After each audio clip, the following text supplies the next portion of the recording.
नमस्कार, गांव घर में आप सभी का स्वागत है और मैं हूं आपके साथ तुलिका।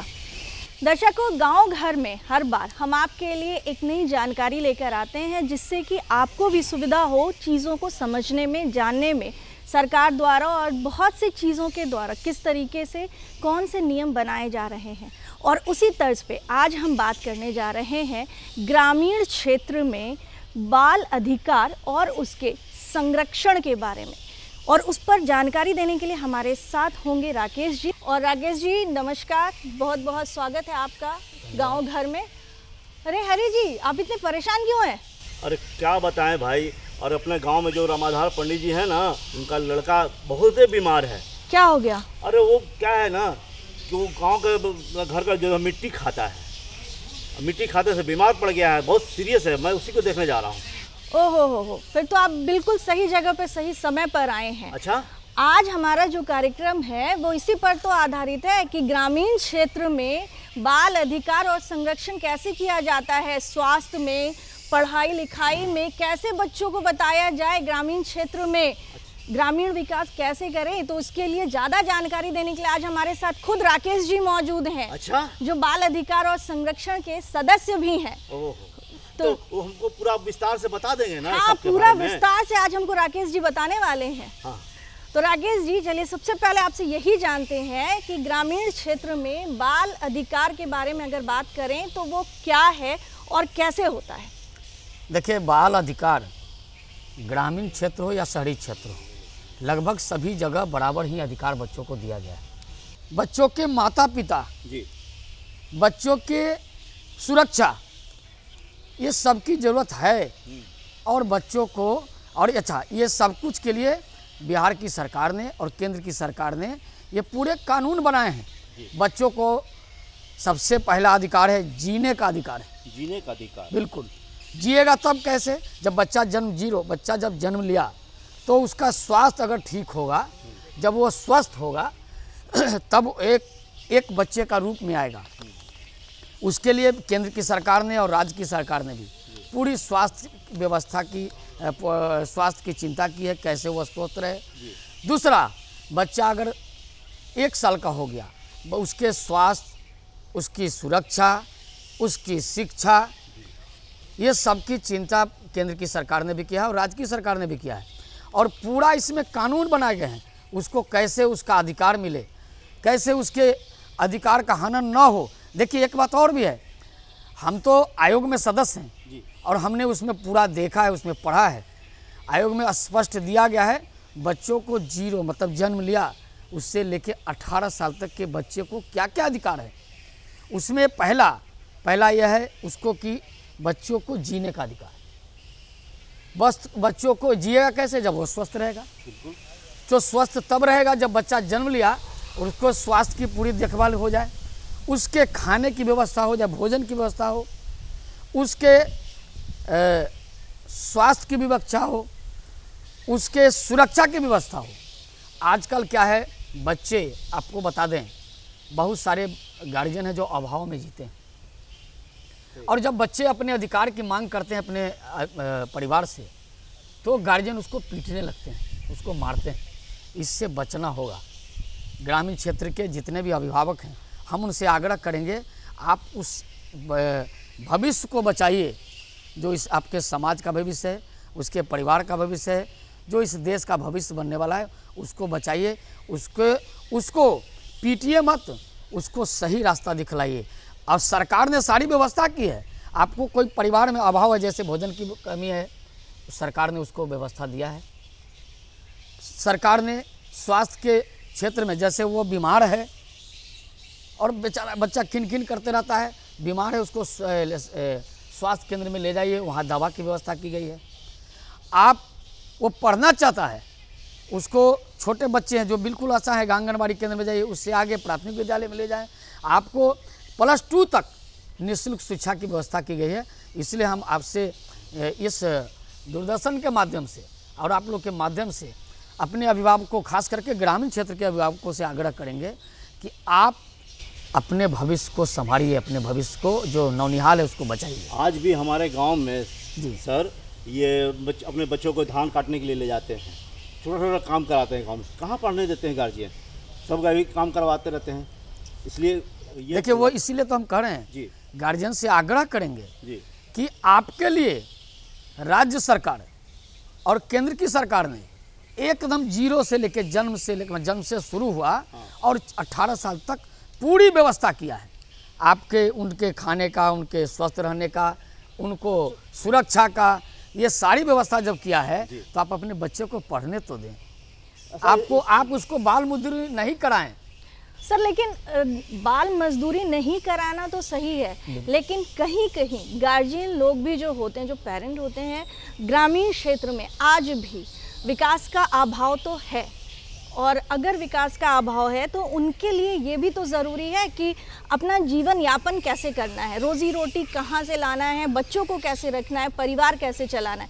तो आप सोचते हैं कि हम अकेले कर रहे थे तो हमारे 4 या 2 जिनके जितने बच्चे हैं, परिवार के सदस्य हैं, उस हिसाब से काम चल रहा था। अब जब बच्चे धीरे धीरे बड़े हो रहे हैं तो इनको भी काम पे रखो ताकि थोड़ी आमदनी बढ़े और परिवार का थोड़ा सा और भी अच्छे तरीके से भरण पोषण हो सके।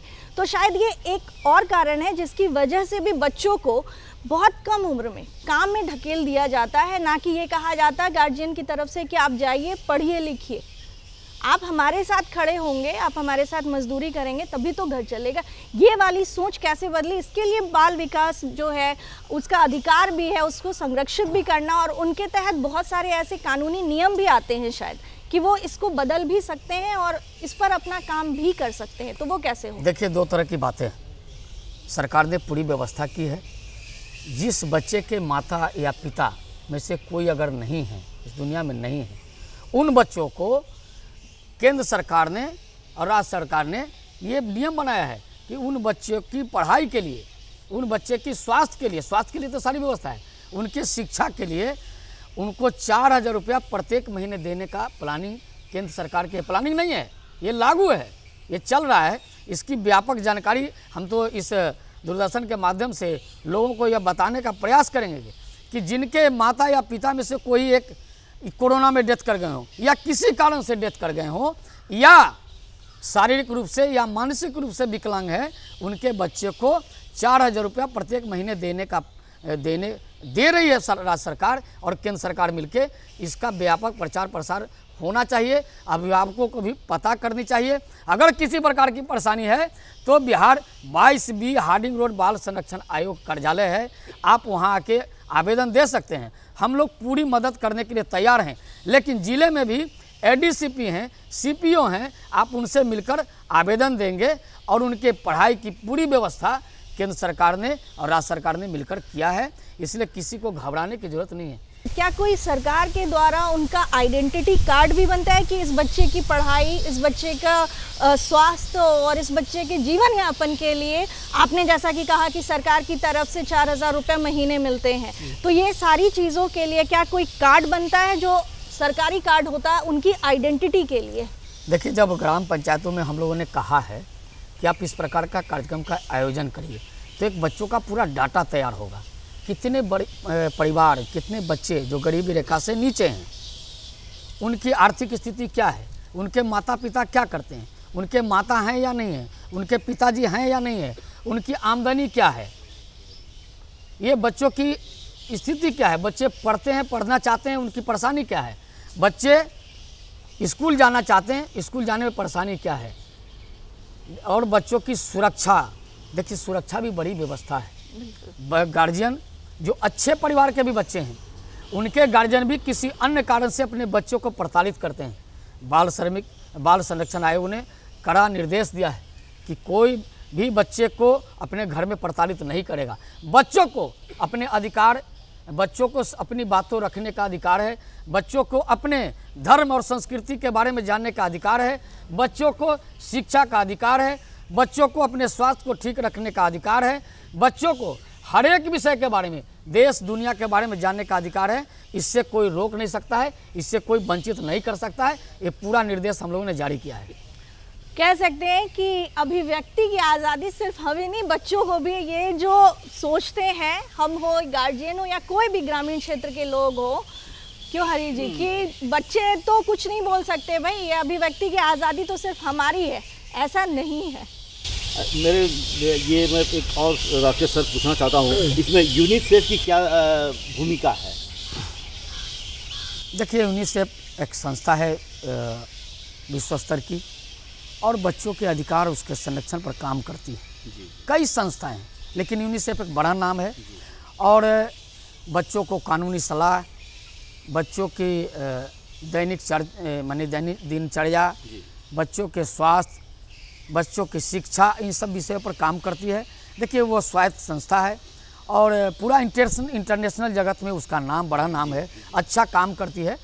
और उसके बारे में और डिटेल सबको पता ही है, लेकिन हम लोग तो आज बच्चों के अधिकार और बच्चों का संरक्षण कैसे हो, इस विषय पर आज हम लोग जुटे थे। बिल्कुल राकेश जी, जैसा आप बताएं कि सरकार की तरफ से भी बहुत सारी नीतियां चलाई जा रही हैं जो ग्रामीण क्षेत्र के बच्चों के अधिकार और उनके संरक्षण के लिए है, तो उम्मीद करते हैं कि ग्रामीण क्षेत्र के लोग भी, पंचायत भी इस चीज़ को समझे और इस पर काम करे।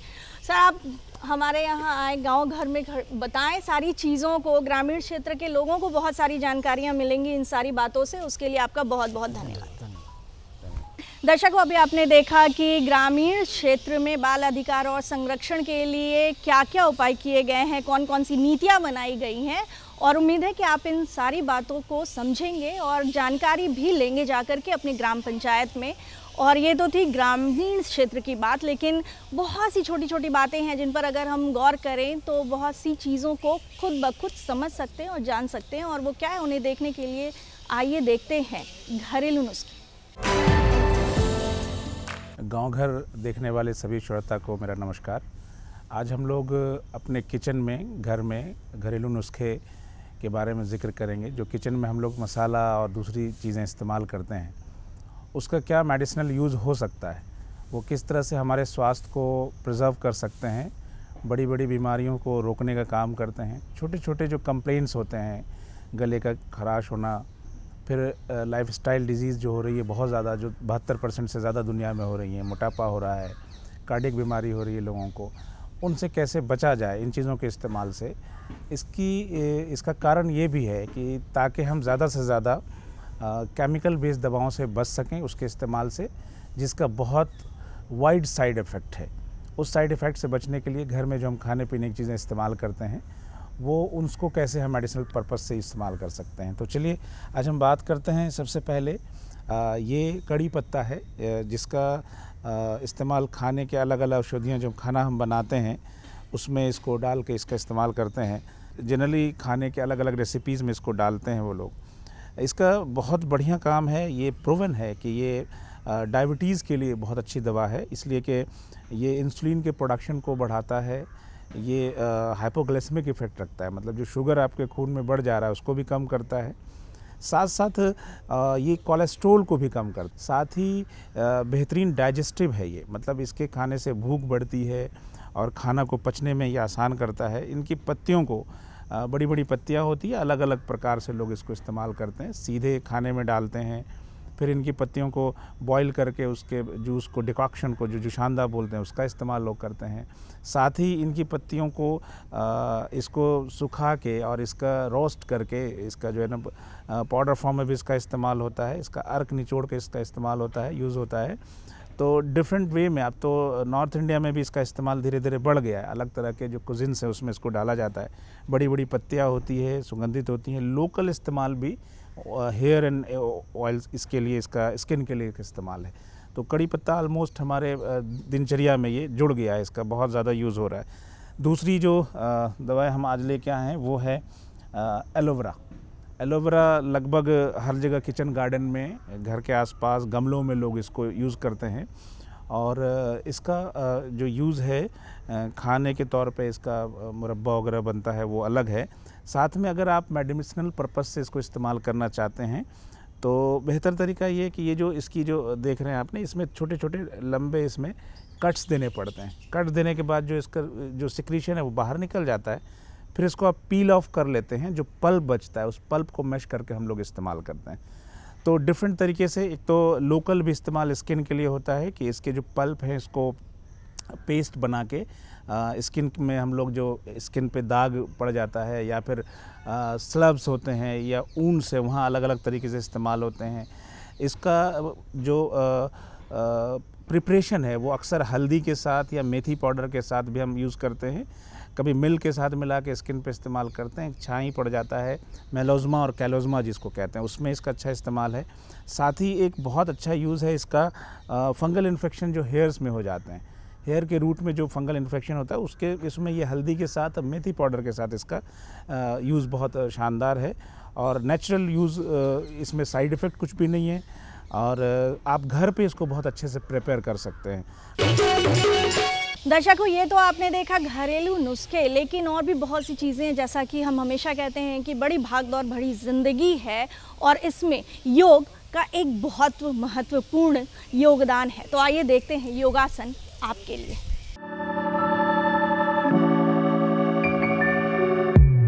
अभी जो हम 3 आसन के बारे में बताएंगे, जो कि सुबह में आप लोग पानी पीकर सुबह में गुनगुना पानी पिएं 1 लीटर। जो नहीं पी सकते हैं धीरे धीरे बढ़ाकर 1 लीटर तक करें। और सुबह में बिस्तर छोड़ने के पश्चात सबसे पहला काम कि गुनगुना पानी 1 लीटर पिएं। उसके पश्चात जो अभी बताने जा रहे हैं यह तीनों अभ्यास को करेंगे, यानी कि ताड़ासन, तिर्यक ताड़ासन और कटी चक्रासन। यह 3 अभ्यास है। सबसे पहले करेंगे ताड़ासन का अभ्यास। तो ताड़ासन के लिए समपादासन में, यानी कि सावधान मुद्रा में खड़ा होते हैं, हाथों को धीरे धीरे ऊपर उठाते हैं, ऊपर सर के ऊपर ले जाते हैं, सर के ऊपर जाकर लॉक करते हैं। अब हाथों को पलटते हैं, हथेलियों को, और सांस लेते हुए ऊपर की तरफ उठते हैं पंजे के बल, दृष्टि सामने। आप जितने अपने शरीर को खींच सकते हैं पूरा शरीर खिंचा हुआ, फिर सांस छोड़ते हुए वापिस इस अभ्यास को 10 बार करेंगे। तो वापिस आएंगे भी तो हाथ को आपको 10 बार करना है, तो हाथ को ऊपर ही, सर के ऊपर ही रखे रहेंगे और फिर वहीं से उठ जाएंगे। 1 बार अगर करना है तो आप हाथ को नीचे की तरफ लाएंगे, बार बार करना है तो इस अभ्यास को 10 बार कम से कम दोहराएंगे। पूरा सांस लेते हुए खींचेंगे और इस अभ्यास को 10 बार करेंगे। यह हुआ ताड़ासन। इसके पश्चात करेंगे अगला अभ्यास तिर्यक ताड़ासन। दोनों पैरों के बीच में 1 से 1.5 फीट की दूरी, हाथ ताड़ासन की तरह ही ले जाएंगे, ऊपर की तरफ लॉक करेंगे, सांस लेते हुए खींचेंगे और सांस छोड़ते हुए बाएं तरफ आएंगे, झुकेंगे बाएं तरफ, हाथ कान से सटा हुआ ही रहेगा।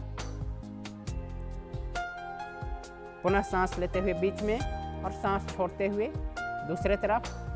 ध्यान रहे आप जो झुकेंगे तो वह कमर से ही झुकना चाहिए, साइड बैंड होगा आपका, न कि आप आगे या पीछे की तरफ नहीं झुकेंगे। इस बात का हमेशा ध्यान रखेंगे। और हाथ कान से सटा हुआ ही हो। यह हुआ तिर्यक ताड़ासन। इस अभ्यास को भी दोनों तरफ से 10-10 बार करेंगे। इसके पश्चात अगला अभ्यास कटी चक्रासन का। हाथ को फैलाएंगे कंधा के बराबर, सांस छोड़ते हुए एक हाथ कंधा पे, दूसरा कमर पे और दूसरे पैर की एड़ी को देखेंगे, यानी कि बाएं झुकेंगे तो दाएं पैर की एड़ी को देखेंगे। पुनः सांस लेते हुए बीच में, पुनः सांस लेते हुए बीच में और सांस छोड़ते हुए दूसरे तरफ। इस अभ्यास को भी दोनों तरफ से 10-10 बार करेंगे, यानी कि ताड़ासन, तिर्यक ताड़ासन, कटी चक्रासन। सुबह में उठकर जो पानी पीते हैं उसे उषापान कहा जाता है, और उषापान के पश्चात ताड़ासन, तिर्यक ताड़ासन, कटी चक्रासन, यह तीनों अभ्यास आप अगर करते हैं तो आपका पेट लगभग साफ हो जाता है, आप गैस कब्ज से मुक्ति पा लेते हैं। और इस अभ्यास को जरूर आप लोग करके देखें।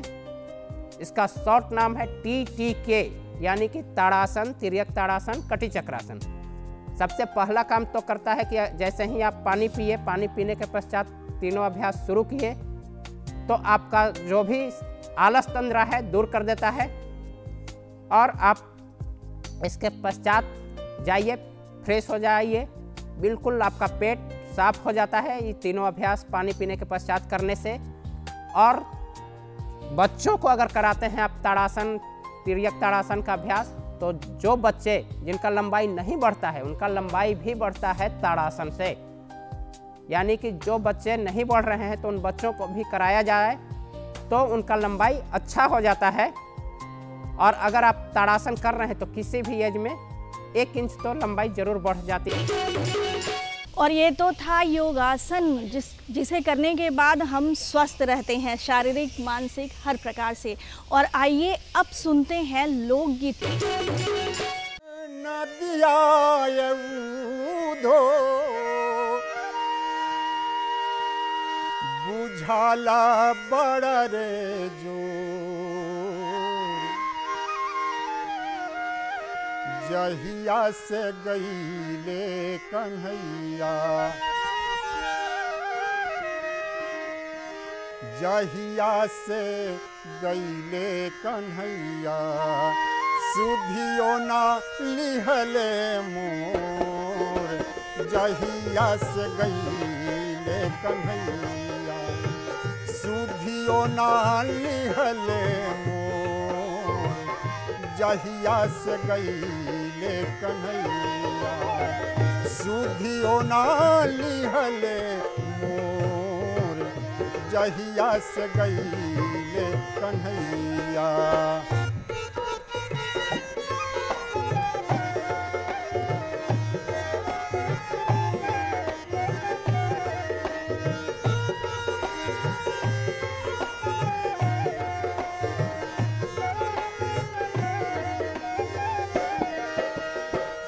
जैबता जैबा उधो उधो बाबा,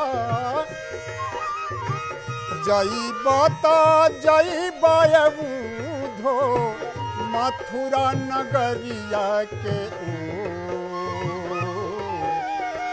मथुरा नगरिया के ओ, गौवा नगरिया से पूछिहा, गौवा नगरिया से पूछिहा कहाँ गईले श्याम किशोर, गौवा नगरिया से पूछिहा कहाँ गईले श्याम किशोर, गौवा नगरिया से पूछिहा।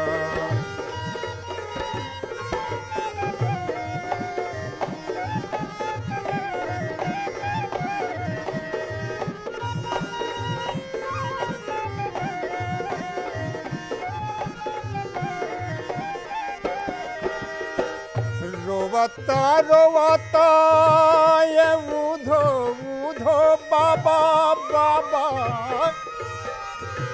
रोवता रोवता ये उधो, रोवता रोवता ये उधो सुखले नैना के लोर,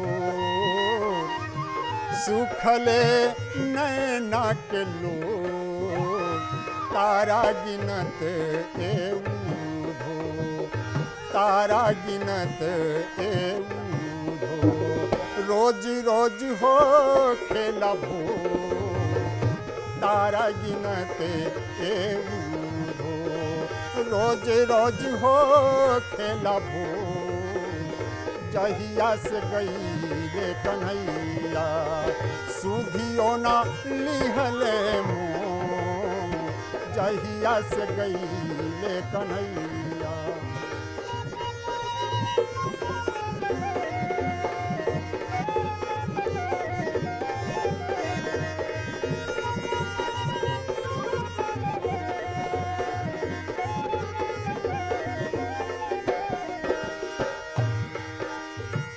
इतना सन सवाय उधो उधो उधो बाबा, इतना सन सवाय उधो बाबा बाबा उधो बाबा। दर्शकों, जैसा कि आपने अभी लोकगीत भी सुना और आज के गांव घर में बहुत सारी जानकारियां भी आपको मिली, और अगले अंक में फिर होंगे आपके साथ। तब तक के लिए दीजिए इजाज़त, नमस्कार।